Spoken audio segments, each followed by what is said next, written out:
সর্বস্তরের জনগণের কাছে ওর গ্রহণযোগ্যতা খুব বেশি, ওর জনপ্রিয়তা জনবান্ধব এত বেশি যা বলার মতো নয়। ওর এই নৃশংস হত্যাকাণ্ড কোনোভাবেই মেনে নিতে পারছি না। আমি এই হত্যাকাণ্ডের দৃষ্টান্তমূলক বিচার চাই।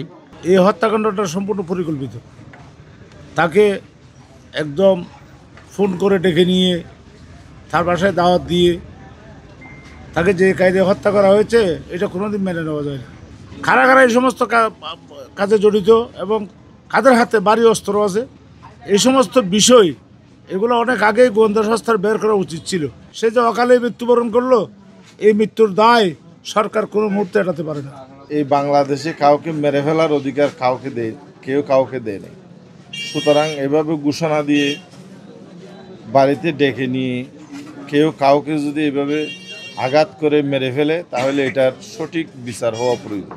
ইউনিভার্সাল কার্ডিয়াক হসপিটাল, আপনার হৃদয়ের আরো কাছে। আর্মি, র্যাব, আপনার এপিবিএন, বিভিন্ন গোয়েন্দা সংস্থা সহ সেখানে যারা আছে তারা যদি ঐক্যবদ্ধভাবে চেষ্টা চালায় তাহলে এই সশস্ত্র সন্ত্রাসী গোষ্ঠী ওখান থেকে উচ্ছেদ হয়ে যাবে। এই দুর্বৃত্তদের বের করতে হবে, এই পাহাড়কে আবাদ করতে হবে।